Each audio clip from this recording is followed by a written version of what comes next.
Magandang araw po sa inyo. Ako po si Rolly. May isang kwento akong nais ibahagi sa inyo. Kwento ito ng kababalaghan na hanggang ngayon ay hindi ko malilimutan. Nangyari ito sa liblib na baryo sa Samar, ilang dekada na ang nakakalipas. Isang kwento tungkol sa isang kaibigan kong si Mario. Isang simpleng binata na walang ibang hangad kundi ang makapagtrabaho at makatulong sa pamilya. Pero ang kanyang naging kapalaran ay hindi basta-basta sapagkat siya ay nakapangasawa ng anak ng pinunong aswang sa kanilang baryo. Si Mario ay isang karpentero. Mahusay siyang gumawa ng mga bahay at kubo. At kahit medyo tahimik ang ugali niya, ay masipag naman at mabait noong mga panahong yon. May isang proyekto ng paggawa ng malaking bahay kubo sa baryo namin.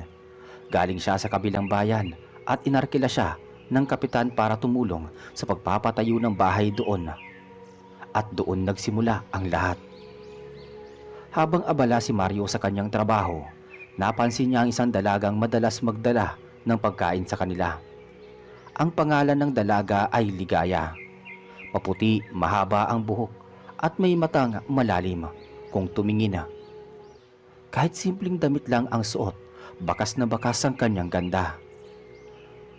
Isang tanghali, habang nagpapahinga ang mga karpentero, nilapitan siya ng dalaga. "Mario, ito po yung tanghalian.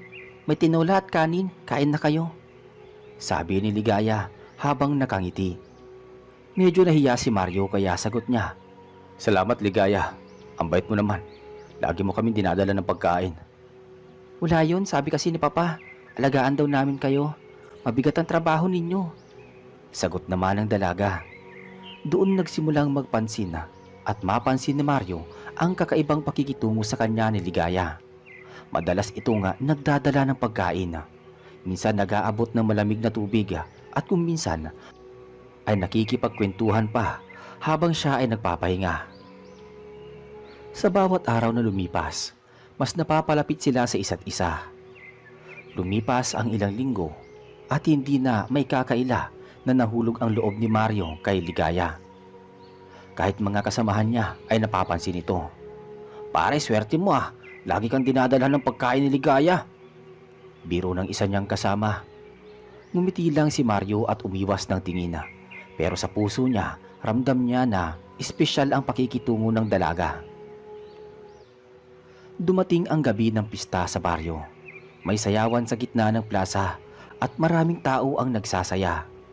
Sinamantala ni Mario ang pagkakataon at nilapitan si Ligaya. "Ligaya, gusto mo bang sumayaw?" tanong ng binata. Ngumiti ang dalaga at tumango. Habang nagsasayaw sila sa gitna ng mga tao, doon niya lalong naramdaman ang kakaibang damdamin para kay Ligaya. Pero hindi rin nakaligtas sa kanya ang malamlam na tingin ng mga matatanda sa paligid. Para bang may mga matang nakamasid at may ilang bulungan na hindi niya maintindihan. Kinabukasan, tinawag siya ng kapitan ng baryo, si Kapitan Arturo. Siya ang ama ni Ligaya. Kilala siya bilang isang matapang at iginagalang na pinuno. Medyo may edad na, matipuno pa rin ang katawan at may kakaibang tindig na para bang hindi basta-basta. "Mario, halika muna rito." Opo Kapitan." "Mabuti at masipag ka. Nakita ko kung paano ka magtrabaho. Pero gusto kong malaman mo na ang anak kong si Ligaya ay hindi na basta dalaga ngayon. May nanliligaw na. Pero tila sa'yo siya nagkakagusto." Nagulat si Mario sa narinig. Hindi niya akalaing mapapansin ni Kapitan Arturo ang kanyang pagkakaibigan kay Ligaya. Hindi siya kaagad nakasagot. "Kaya Mario, kung seryoso ka sa anak ko, kailangan mong patunayan. Hindi basta-basta ang pamilya namin." Napalunok si Mario at sumagot. Kapitan, mahal ko po si Ligaya. Kung papayagan po ninyo, handa akong panindigan siya." Ngumiti si Kapitan Arturo, ngunit may kakaibang titig ang kanyang mga mata. Tila ba may ibang ibig sabihin na, "Mabuti kung ganon. Paghahandaan natin ang kasal ninyo." Parang biglang bumigat ang mundo kay Mario. Hindi pa man niya lubos na nakikilala ang pamilya ni Ligaya, pero bigla na lang ay kasal ang pinag-uusapan. Kinagabihan, kinausap siya ni Ligaya. Mario, handa ka na ba talaga? Alam mo naman na hindi basta ang pamilya meron kami. Mahina nitong sabi habang nakatingin sa kanya. Handa ako, Ligaya. Kahit anong mangyari, basta ikaw ang kasama ko. Ngunit napansin ni Mario ang lungkot sa mga mata ni Ligaya. May tinatago itong hindi niya mawari. At mula noon, nagsimulang makaramdam si Mario ng kakaibang takot. Sa bawat sulok ng baryo, may mga matang tila nakamasida. Sa tuwing dadaan siya na naglalakad sa madilim na daan, may maririnig siyang kakaibang ingay. Parang mga pakpak na mabigat o mga yabag na hindi niya nakikita. At habang papalapit ang araw ng kanilang kasal, mas lalo niyang nararamdaman na may hindi pangkaraniwang nangyayari sa baryo. Lumipas ang ilang araw at habang papalapit ang kasal ni Mario at Ligaya, mas napapansin niya ang mga kakaibang bagay sa paligid. Hindi niya agad binanggit sa iba, baka mapag-isipan lang siya na kung ano-ano ang iniisip. Pero sa loob niya, ramdam niyang may mali. Isang gabi, habang pauwi siya mula sa bahay ng kaibigan, nadaanan niya ang makitid at madilim na daan papunta sa kubo na tinutuluyan niya. Tahimik ang paligid, tanging mga kuliglig at alingaw-ngaw ng hangin ang maririnig. Pero sa bawat hakbang niya, parang may sumusunod na ingay ng yabag sa likod niya. Huminto siya. Tumigil din ang yabag. May tao ba dyan? Sigaw ni Mario. Walang sumagot. Tanging kaluskos ng mga dahon ang narinig niya. Nagpatuloy siya sa paglalakad pero biglang may lumipad na malaking anino sa itaas ng puno. Parang pakpak ng malaking ibon na hindi niya matukoy. Kinabukasan, ikinuwento niya kay Ligaya ang nakita. Ligaya, kagabi, parang may anino akong nakikita. Malaki, lumilipad. Para bang... Mario, huwag mo nang isipin yon. May mga bagay dito sa mundo na mas mabuting hindi mo na alamin. Sabi ng dalaga. Nagulat si Mario sa tono ni Ligaya. Hindi ito galit pero halatang may tinatago. Ligaya, ano bang ibig mo sabihin? Darating din ang panahon maiintindihan mo. Basta ang mahalaga, kasama kita. Mahinang sagot ng dalaga. Lalong nalito si Mario. Pero dahil sa pagmamahal niya kay Ligaya, pinili niyang manahimik. Dumating ang araw ng kasal. Maagang nag-ayos ang buong baryo. May mga mesa sa gitna ng plaza. May mga banderitas na nakasabit at halatang malaking handaan ang inihanda ni Kapitan Arturo. Maraming bisita ang dumalo, mga taga-baryo at may ilan ding hindi kilala ni Mario, mga mukhang galing pa sa malalayong lugar. Sa unang tingin normal ang kasalan. May musikero, may pari na dinala para magkasal at may mga batang naglalaro sa paligid. Pero habang naglalakad si Mario papunta sa harapan ng altar na itinayo sa gitna ng baryo, napansin niyang kakaiba ang mga mata ng ilang bisita.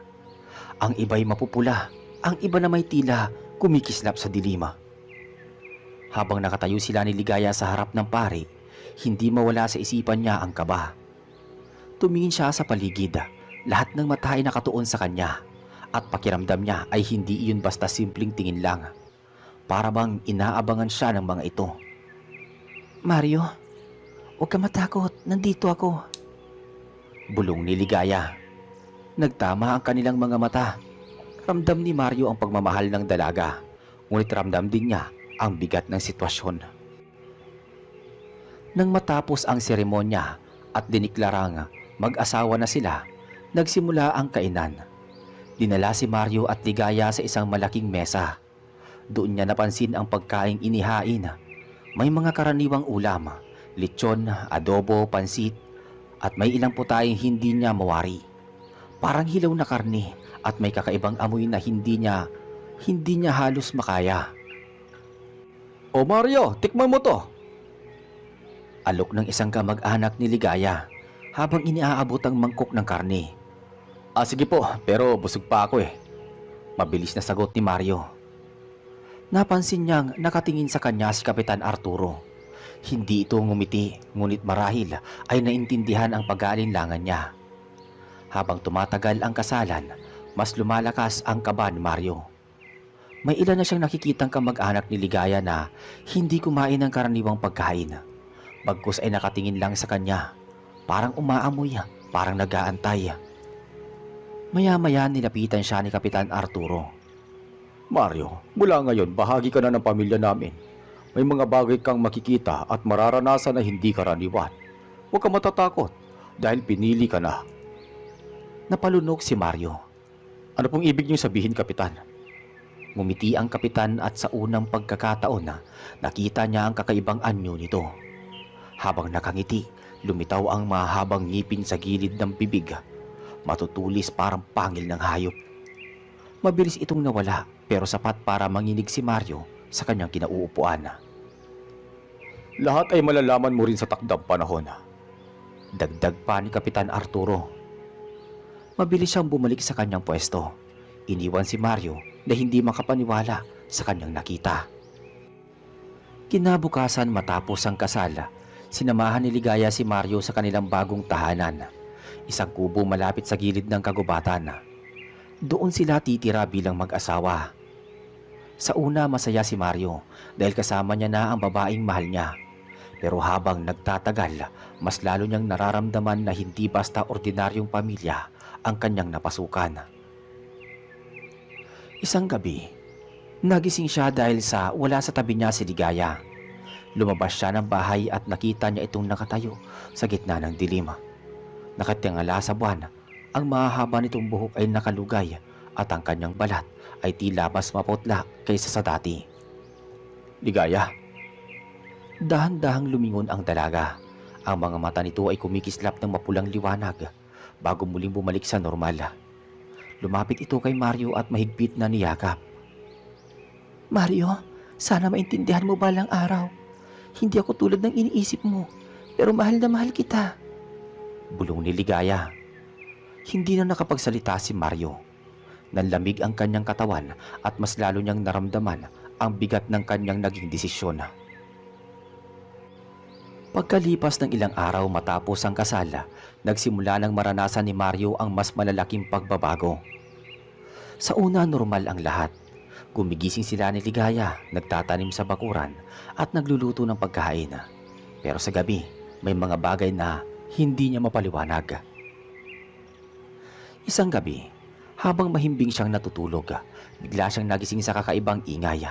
Parang may mga kuko na kumakaskas sa bubong ng kanilang bahay. Dahan-dahan siyang bumangon at nakinig doon. Totoo nga na may gumagapang sa bubong. Ligaya, naririnig mo ba yon? Bulong ni Mario habang tinatapik ang asawa. Ngunit wala si Ligaya sa kanyang tabi. Mabilis siyang bumangon, kinuha ang lamparang digas at lumabas ng bahay. Doon niya nasilayan ng isang aninong mabilis na tumalon mula sa bubong at nawala sa likod ng mga puno. Mario?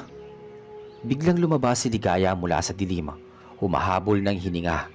Saan ka galing? Tanong niya halatang nanginginig. Naglakad-lakad lang ako. Hindi ako makatulog eh. Sagot ng dalaga. Pero hindi nakaligtas kay Mario ang dugo na nakita niya sa gilid ng labi ni Ligaya. Pilit itong pinupunasan ng dalaga. Parang walang nangyari. Kinabukasan, kinausap siya ng isang matandang babae sa baryo. Ang pangalan nito ay Aling Sean, kilala bilang albularya ng lugar. Lumapit ito kay Mario habang nag-iigib siya ng tubig. Mario, mag-iingat ka sa pinasok mong pamilya. Bakit niyo naman po nasabi yan, Aling Sean? Hindi ko kayang sabihin ng lahat, pero tandaan mo, hindi lahat ng tao dito ay tunay na tao. May ilan na may katauhan ng hayop. At ang asawa mo, bahagi sila nun. Po, ano pong ibig niyo sabihin? Kung mahal mo siya, kaya mo bang tanggapin ang lahat? Dahil kung hindi, baka ikaw ang isunod nila. Sagot ni Aling Sean sabay lakad palayo. Naiwan si Mario na pawis kahit umaga pa lamang. Lalo siyang natakot at nalito. Mahal niya si Ligaya, pero paano kung totoo ang sinasabi ng matanda? Dumating ang gabi ng kabilugan ng buwan. Nasa loob ng bahay sina Mario at hindi mapakali. Biglang nawala si Ligaya. Lumabas siya at sinundan ang yapak ng kanyang asawa papunta sa gubat. Sa gitna ng dilim, natagpuan niya si Ligaya kasamang ilang kamag-anak nito. Nakapalibot sila sa isang malaking bato at sa gitna ay may hayop na tila bagong patay. Nakita ni Mario kung papaano isa-isang lumapit ang mga ito at kumagat sa hilaw na laman. Noong lumapit si Ligaya, hindi siya makapaniwala sa kanyang nasaksihan. Ang kanyang asawa mismo ay may mahabang dila na kumikislap sa dilim ng buwan at mabilis nitong dinampot ang bahagi ng laman at kinain. Napatras si Mario at hindi niya napansin na may sanga siyang natapakan. Tumunog ang sangang iyon. Biglang natahimik ang lahat. Dahan-dahan silang naglingon sa kanya. Ang mga mata ng bawat isa ay kumikislap na pula. Si Kapitan Arturo na nasa gitna ng bilog ay nakangisi. Mario, halika. Panahon na para makita mo ang tunay na kalagayan ng pamilya mo. Nanlumo si Mario. Gusto niyang tumakbo pero nanigas ang kanyang katawan sa takot. Tumingin siya kay Ligaya na nakatitig sa kanya na may luha sa mata, habang ang kanyang bibig ay puno pa ng dugo. Mario, patawarin mo ko, bulong ni Ligaya. Kinabukasan parang walang nangyari. Nagising si Mario sa loob ng kanilang bahay. Nakahiga sa banig. Nasa tabi niya si Ligaya, mahimbing na natutulog. Parang normal lang. Hindi niya alam kung bangungot lang ba ang lahat o totoo. Pero ang amoy ng dugo na nananatili sa kanyang ilong ay napapaalala na hindi iyon panaginip. Habang nag-iisa na nagmumuni-muni, muling bumalik sa kanyang isipan ang sinabi ni Aling Shona.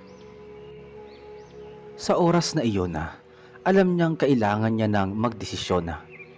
Kinabukasan, hindi mapakali si Mario habang nakaupo siya sa bangko sa harap ng kanilang bahay. Hawak ang isang baso ng kape.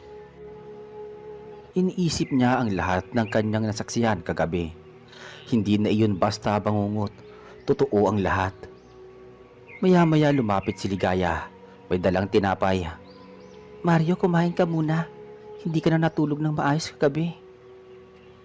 Pinilit ngumiti ni Mario. Ligaya, may tatanong ako sa'yo. Ano yon? Yung kagabi na nakita ko lahat, ikaw ba kasama kanila? Nanlaki ang mga mata ni Ligaya. Ilang saglit siyang hindi nakapagsalita bago siya umupo sa tabi ni Mario. Mario, patawarin mo ko. Hindi ko ginusto na malaman mo ng ganon. Pero wala akong magagawa. Isa ako sa kanila. Ang pamilya ko ay hindi basta tao. Matagal na nilang pinamumunuan ang baryong ito. Nanlamig si Mario. Ibig sabihin aswang ka rin? Oo, Mario. Pero tandaan mo, kahit anong mangyari, mahal na mahal kita. Hindi ko kaya saktan ka.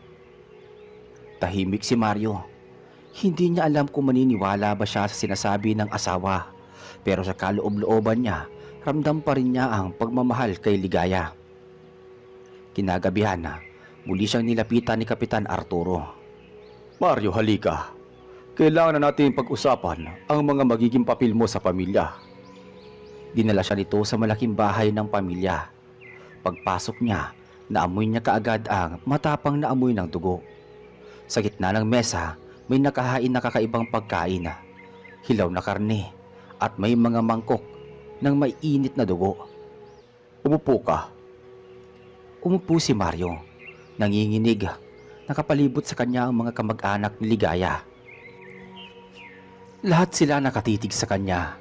Parang inaabangan ang kanyang gagawin. Mario, ngayon na kasal na kayo ni Ligaya, hindi ka na makakaalis pa.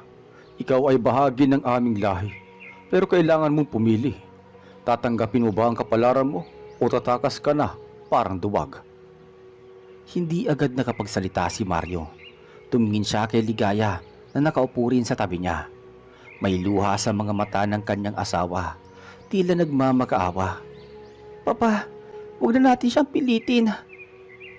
Hindi, Ligaya. Kailangan niya itong harapin. Ang sumpa ng kasal ay hindi basta-basta. Kung hindi niya tatanggapin, mamamatay siya. Mariing sagot ng kapitan. Nanlumo si Mario sa kanyang narinig. Nakatayo siya at napasigaw. Bakit niyo ko sinasama rito? Normal akong tao. Hindi ko kinusto ang lahat ng to. Tumayo rin si Kapitan Arturo at lumapit sa kanya. Tumitig ito ng diretso sa kanyang mga mata. Sa isang iglap, nagbago ang anyo ng kapitan. Naging mapula ang mga mata. Humaba ang kanyang mga ngipin at lumabas ang mahabang kuko sa kanyang mga kamay. Dahil pinili ka ng anak ko at dahil doon, pinili ka na rin ng lahi namin. Napasigaw si Mario at mabilis na tumakbo palabas ng bahay habang humahabol sa kanya ang ilang kamag-anak ni Ligaya. Naramdaman niya ang matinding takot. Mabilis ang kanyang pagtakbo papunta sa gilid ng baryo. Pero kahit anong bilis niya, tila mas mabilis pa rin ang mga ito. Mario, huwag kang lalayo, sasaktan ka nila. Napatigil siya sa kanyang pagtakbo. Tumalikod siya at nakita si Ligaya na humaharang sa mga humahabol. Wala kayong karapatang saktan si Mario. Sigaw ng dalaga sa kanyang mga kamag-anak. Saglit na nagkaroon ng katahimikan. Lumingon sa kanya si Kapitan Arturo. Ligaya, kung mahal mo talaga siya, hayaan mong maging isa siya sa atin. Kung hindi, hindi siya tatagal ng matagal. Nagkatinginan sina Mario at Ligaya. Sa mga mata ng dalaga, nakita niya ang pagmamahal at takot. Sa kanyang sarili, naramdaman niya ang bigat ng pasya na kailangan niyang gawin. Kinabukasan bumalik si Mario kay Aling Shona. Aling Shona, hindi ko na kaya. Ano bang dapat kong gawin? Tumingin ang matanda sa kanya at malalim na bumuntong hininga. Ay, Mario, mahirap ang pinasok mo.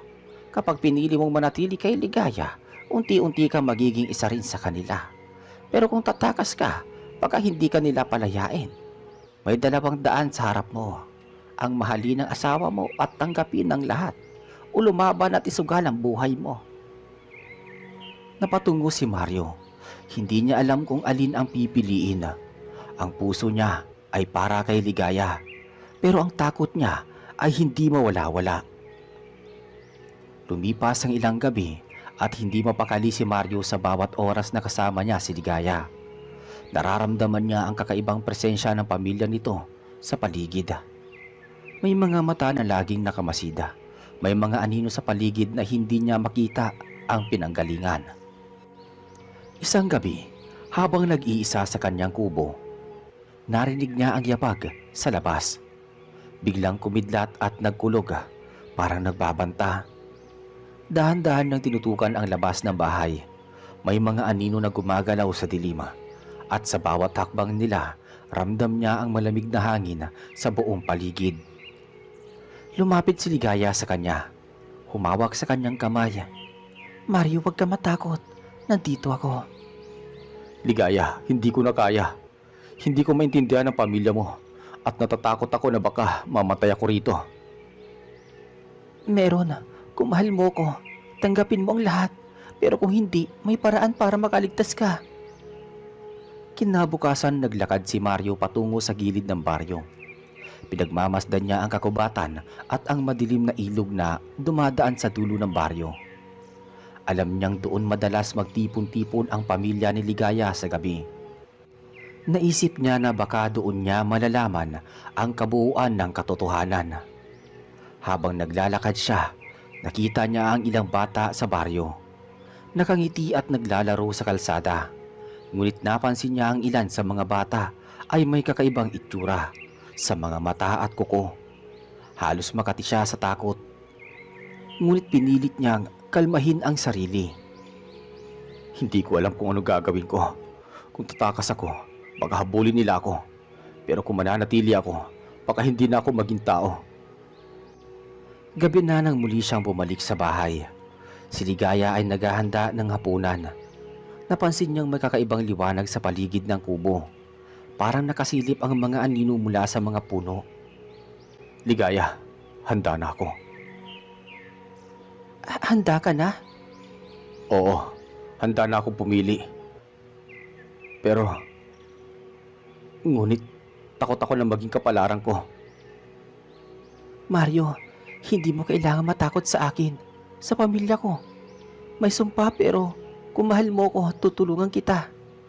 Sagot ni Ligaya, mahina pero may paninindigan. Pagkalipas ng ilang minuto, muling lumapit si Kapitan Arturo sa kanila. Ang mga mata niya ay kumikislap sa dilima. Mario, oras na para ipakita mo ang tapang mo. Pumili ka. Mananatili ka sa amin at tanggapin ang buhay na bago o tatakas ka at haharap sa kapahamakan. Wika ng kapitana. Napalunok si Mario. Ramdam niya ang bigat ng pagpapasya. Tumitig siya kay Ligaya. Nakita niya ang pagmamahal at pag-aalala sa mga mata nito. Mahal kita, Ligaya. Kung kailangan kong maging isa sa inyo para manatili sa'yo, gagawin ko. Pero kailangan mong pangako na hindi niyo ako sasaktan. Pangako, Mario. Sagot naman ni Ligaya, habang hawak ang kamay niya ng mahigpit. Habang tumatagal ang gabi, dahan-dahan niyang nararamdaman ang pagbabago sa kanyang sarili. May kakaibang init sa katawan at ramdam niya ang unti-unti niyang pagiging bahagi ng pamilya ni Ligaya. Hindi siya natatakot kung puno ng kaba at pagtataka. Sa kalagitnaan ng dilim, dumating ang ilan sa pamilya ni Ligaya at lumapit kay Mario. Ngunit sa halip na saktan siya, inabot nila ang kanilang mga kamay at tinulungan siya na maintindihan ang kanilang mundo. Mario, hindi mo kailangan matakot. Ngayon opisyal ka na sa pamilya namin. Ngunit tandaan mo, may bagong buhay ka na at may responsibilidad ka na. Wika ni Kapitan Arturo. Nanlaki ang mga mata ni Mario. Hindi niya akalaing magiging ganito ang mangyayari. Ramdam niya ang pagbabago sa kanyang sarili, ngunit ramdam din niya ang pagmamahal ni Ligaya na naging gabay niya sa bawat hakbang. Pagkalipas ng ilang linggo, unti-unti nang nasasanay si Mario sa bagong buhay niya kasama si Ligaya at sa pamilya nito. Ngunit hindi pa rin nawawala sa kanya ang kaba at takot. Tuwing gabi, may mga anino sa paligid ng bahay at mga kakaibang tinig na dumadaan sa hangin. Isang gabi habang naghahanda sila ni Ligaya ng hapunan, naramdaman ni Mario ang kakaibang init sa kanyang katawan. Bigla niyang naisipang sinabi ni Kapitan Arturo. Ligaya, anong ibig sabihin niya? Tandaan mo, Mario, sa pamilya namin, may mga kapangyarihan na hindi mo pa nauunawaan. Ngunit sa oras na tanggapin mo ito, magiging mas malakas ka rin. Sagot ni Ligaya habang mahigpit na hinahawakan ang kamay niya. Kinagabihan naglakad sila ni Mario at Ligaya sa gilid ng kagubatan. Ang buwan ay puno at maliwanag at ang paligid ay tahimik, maliban sa kuliglig at malamig na hangin. Sa gitna ng kagubatan, may mga nakatanim na mga patpat at mga bato na parang altar. Mario, huwag ka matakot. Ngayon makikita mo ang kabuuan ng katotohanan. Lumapit si Mario, nanginginig ang katawan. Sa gitna ng altar, nakita niya ang ilang kamag-anak ni Ligaya. May kakaibang anyo ang mga ito. Mapupulang mata, mahabang kuko, at ilang may mahabang dila. Mario, ito ang buhay na napili mo. Ito ang mundo ng pamilya namin. Kung tatanggapin mo, magiging isa ka rin sa amin. Kung hindi, wala kang makakamtan. Nanlaki ang mga mata ni Mario. Hindi niya akalaing ganito kalalim ang kababalaghan sa baryo. Ngunit sa kabila ng takot, naramdaman niya ang presensya ni Ligaya. Ang pagmamahal nito ang nagbigay sa kanya ng lakas para harapin ang lahat. Sa loob ng mga sumunod na gabi, unti-unti niyang naramdaman ang pagbabago sa sarili. Nakakakita siya ng mga anino na hindi nakikita ng ordinaryong tao. Naririnig niya ang mga tinig sa dilim at kahit subok ng gawin, ramdam niya na may bagong kapangyarihan na dumadaloy sa kanyang katawan. Ligaya, ano tong nararamdaman ko? Mario, yun ang bahagi mo na ngayon. Kailangan mo lang matutunan kung paano kontrolin to. Hindi siya nakasagot, ngunit ramdam niya ang kakaibang lakas sa loob niya. Habang lumalalim ang gabi, unti-unti niyang natututunan ang galaw at kilos ng pamilya ni Ligaya. Hindi na siya natatakot sa mga anino at tinig, bagkus natututunan niyang makisalamuha at maunawaan ang kababalaghan. Ngunit sa kabila ng lahat, nananatiling malapit kay Mario ang pangamba sa kanyang kaligtasan. Tuwing may bagyo, may malakas na hangin o may matinding dilim, nararamdaman niya ang presensya ng panganib. Hindi siya makalayo sa baryo at kahit natanggap niya na ang kanyang bagong buhay, hindi maalis sa kanyang isip ang posibilidad na may mga nilalang na mas malakas pa sa kanya. Ligaya, kahit tanggap ko ng lahat, natatakot pa rin ako. Mario, normal lang yun. Kahit kami minsan natatakot pa rin. Ang mahalaga, nandito tayo sa isa't isa. Sa gabing iyon, habang tinitignan nila ang buwan, ramdam ni Mario na unti-unti niyang natututunan ang mundo ng pamilya ni Ligaya. Ngunit sa kaloob-looban niya, alam niyang hindi pa natatapos ang kanyang pagsubok. Lumipas ang ilang buwan at unti-unti nang nasasanay si Mario sa bagong mundo sa kanyang kinalalagyan. Sa bawat araw na kasama niya si Ligaya, mas nakikilala niya ang pamilya nito. Hindi na bilang mag-asawa, kundi bilang bahagi ng isang lahi na may kakaibang kapangyarihan. Isang gabi, tinuturuan siya ni Ligaya kung papaano makialam sa kanilang kapaligiran gamit ang kanyang bagong kakayahan. Mario, halika rito. Ngayon tuturuan kita kung papaano makaramdam ng isang presensya ng ibang nilalang. Lumapit si Mario. Ramdam ang kaba sa dibdib. Handa ka na ba, Mario? Oo, ngunit natatakot pa rin ako, Ligaya. Normal lang yun. Kahit kami nga, di ba, natatakot din minsan. Ngunit kailangan mo matutunan para makasama sa amin. Sa gabing iyon, tinuruan siya ni Ligaya kung papaano makilala ang mga nilalang sa baryo, kung sino ang tunay na tao, sino ang may katangian ng aswang, at kung papaano makikilos ng maayos kapag nakaharap sa panganib. Natutunan ni Mario ang tamang kilos, ang mga tunog na dapat pakinggan at ang mga anino na dapat bantayan. Mario, tandaan mo, sa baryong ito, hindi lahat nakikita mo ay totoo. Sa unang tingin lang, kailangan mong maging maingat. Wika ni Ligaya. Nakita din ni Mario ang iba pang aspeto ng pamilya ni Ligaya. May ilan na lumalabas sa gabi upang manghuli. May ilan na nagbabantay sa baryo. At may ilan na simpleng nananatiling tahimik ngunit ramdam mo ang kanilang kapangyarihan. Isang gabi, may narinig si Mario na malakas na sigaw mula sa gilid ng baryo. Mabilis siyang tumakbo kasama si Ligaya. At nakita nila ang isang matandang lalaki na sinusuntok ng isang nilalang na may mahahabang kuko at mapupula ang mata. Mario, tumulong ka! Sigaw ni Ligaya. Hindi nagdalawang isip si Mario. Gumamit siya ng natutunang kilos at nakatulong sa matanda. Natakot siya pero naramdaman niya ang kakaibang lakas sa loob niya. Matapos ang insidente, lumapit si Kapitan Arturo. Nakita ko ang ginawa mo, Mario. Kahit bago ka pa lang sa pamilya, ipinakita mo ang tapang at puso mo. Huwag mong kalilimutan, sa mundo namin, ang lakas ay kasabay ng pagmamahal at tapang. Sa mga sumunod na araw, unti-unti nang nakikilala ni Mario ang bawat miyembro ng pamilya. Nakita niya na ang kanilang kababalaghan at hindi palaging kasamaan. May mga pagkakataon na ginagamit nila ito upang protektahan ang baryo, upang tulungan ang mahihina at upang panatilihin ang balanse sa paligid. Ngunit sa kabila nito, alam ni Mario na kailanman ay hindi mawawala ang panganib. May mga nilalang na mas malakas at mas mapanganib kaysa sa kanya at kailangan niyang maging maingat sa bawat hakbang. Ligaya, kahit sanay na ako, hindi ko pa rin maalis sa aking isip ang kaba.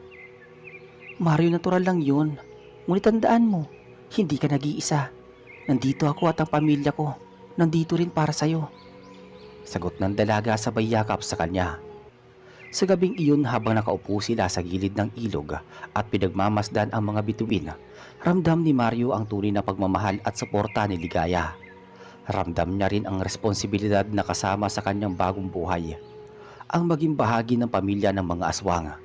Hindi bilang takot, kundi bilang kabalikat sa kanilang mundo. Bagamat puno rin ng pangamba, unti-unti siyang natututo at nasanay sa buhay ng baryo. Isang mundo na dati niyang hindi maintindihan, ngunit ngayon ay bahagi na rin ng kanyang realidad.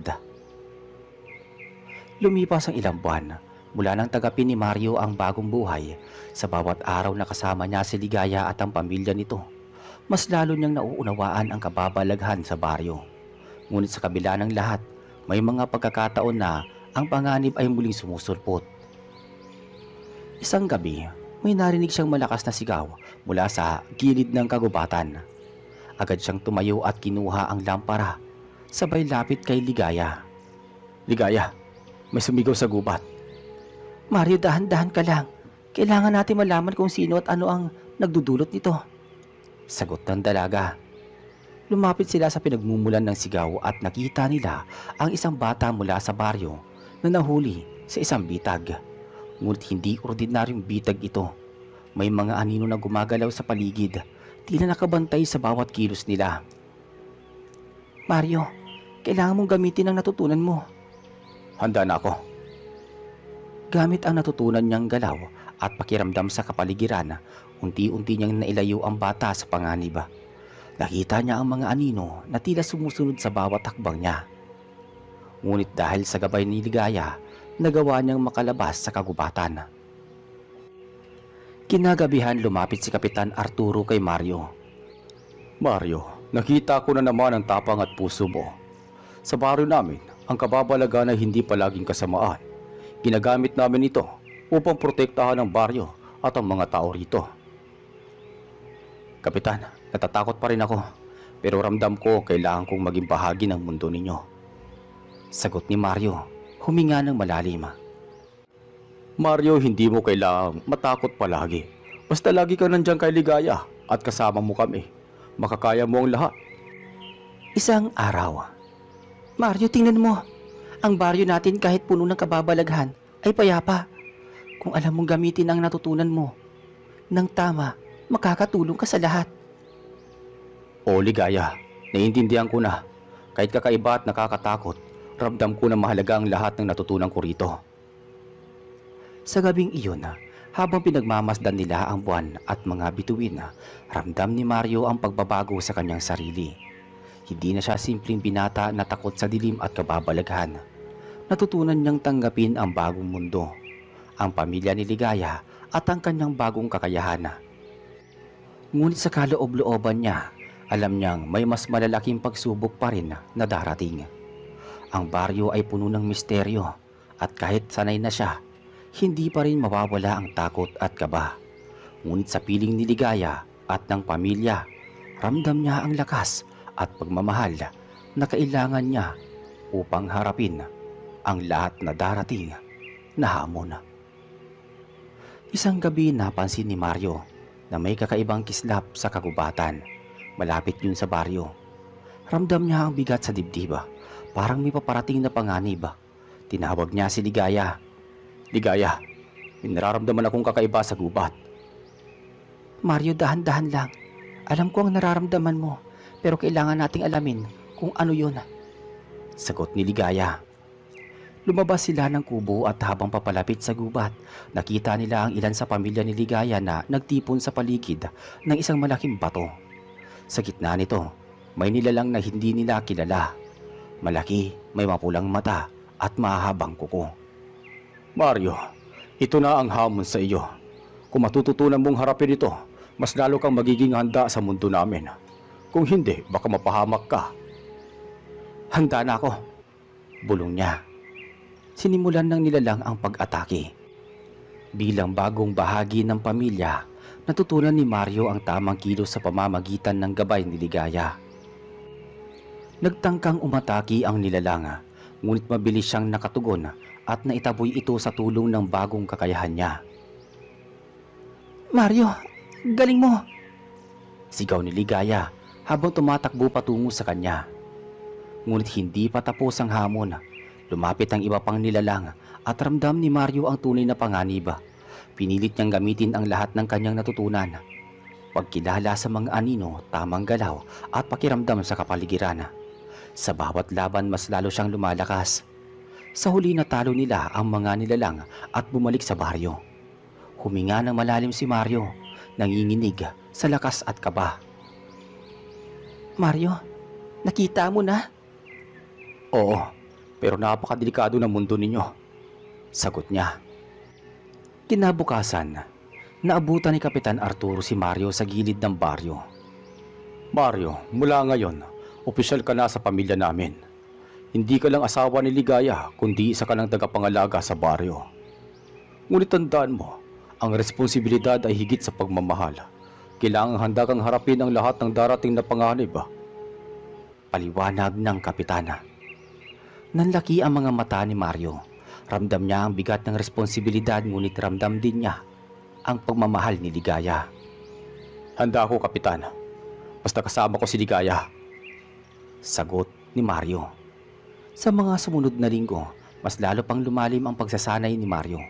Natutunan niyang gamitin ang kapangyarihan para protektahan ang baryo, makisalamuha sa mga nilalang at bantayan ang mga tao. Sa bawat gabing nagdaraan, mas lalo niyang nauunawaan ang balanse ng kababalaghan. Hindi lahat ay kasamaan at may mga nilalang na may mabuting layunin. Isang gabi, habang magkasama si Ligaya sa gilid ng ilog, huminga si Mario ng malalim. Ligaya, kahit natatakot pa rin ako, ramdam ko na kaya ko na. Ramdam ko kung ano ang lugar ko dito. Mario, mahal ko. Nandito ako sa tabi mo lagi. Mula noon naging ganap na bahagi si Mario ng baryo at pamilya ni Ligaya. Hindi na siya simpleng binata na takot sa dilim at kababalaghan. Natutunan niyang tanggapin ang mundo ng pamilya ni Ligaya. Isang mundo na puno ng misteryo at kababalaghan at panganib, ngunit puno rin ng pagmamahal at paninindigan. Sa bawat gabi, habang pinagmamasdan nila ang buwan at ang bituin, ramdam ni Mario ang lakas ng kanyang bagong buhay. Isang buhay na kakaiba, puno ng panganib, ngunit sa piling ng taong mahal niya. May kapanatagan at pagmamahal na hindi niya kailanman naranasan.